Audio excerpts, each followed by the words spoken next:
Several years back, I watched a video on the net showing the interview of Arif Muhammad Khan by a Pakistani lady journalist who alleged that in India, the minority religions were being discriminated against. He replied very well. He said that India is the only country in the world which allows the madrasas to teach that you should try to convert the Hindus, and if they refuse to convert, hold jihad against them. She challenged him to show where is the proof for showing that, and he took out the book of a textbook from the Deoband school, that Deoband Madrasa, which writes in print that you try converting other faiths, including Hindus, to Islam, and they refuse to do it, you hold jihad against them. Here, you are allowing madrasas to teach things that are against the constitution. Hold jihad. Jihad means, you know what it means. If they don't convert to Islam, it's totally unconstitutional. And you are not stopping that. And as regards the instruction by Hindus of their religion or their religious scriptures, you suppress it even though the constitution partially permits that. Yes, it permits. I will read out a part of the constitution, Article 28, Clause 1. No religious instruction shall be provided in any educational institution wholly maintained out of state funds. Wholly maintained out of state funds. Let me tell you that even the JNU, the Jawaharlal Nehru University in Delhi, and the Delhi University, they are also not being totally funded by the states. They have their own resources also. So, according to the constitution, there is no bar to religious instruction even in the JNU and the Delhi University. Now, let us come to clause 3.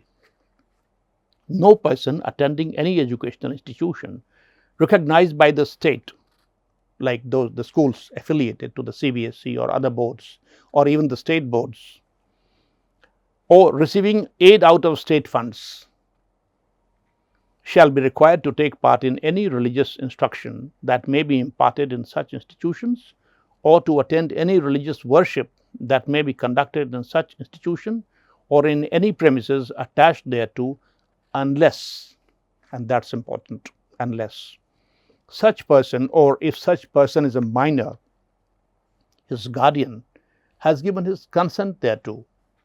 This means that even if your school is affiliated to the CBSE board or any other government board, that means recognized by the state, or is receiving any grant or aid from the government, even you can teach the Bhagavad Gita and the Ramayana in your school, provided you obtain the written consent of the guardian. If you obtain the written consent, then you are free to teach.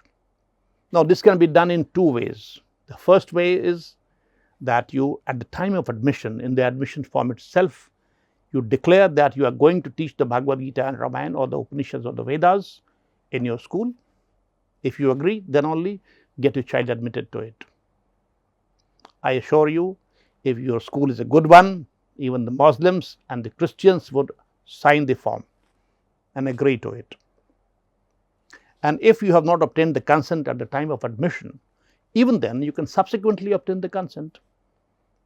And now that the children are inside the school of the minorities, their guardians may not give the consent, but 80% of the students, you will find, their guardians will provide the consent. And then you can hold special classes for them, for these 80%, to impart religious instruction. But there should be one caution. Please always remember that. And that is that don't teach anything which is unconstitutional. Don't teach untouchability. Don't teach any caste discrimination based on caste. If you do that, you will be liable for legal action. And morally, this is not all right. But barring these two things, you will be always free to educate them in the Bhagavad Gita and Ramayana. I would request the government that because of the fear psychosis of the school principals, they are uncertain about the provisions of the constitution and the law. The government should issue a clear clarification in this regard, saying that If you have obtained the consent of the guardians, you can always teach your scriptures in the schools, subject to not violating the law and the constitution. That means no preaching of untouchability or caste discrimination. Whether our interpretation is correct or not was questioned by somebody. So I wrote to one of my friends who was an additional Solicitor General to the Government of India.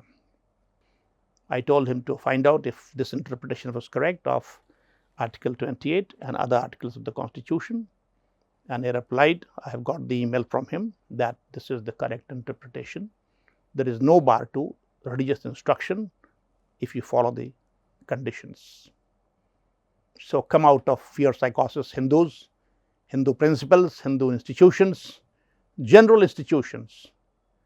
And if you teach these things to your students, Bhagavad Gita and Ramayana, I can tell you, you will benefit a lot in terms of their character building.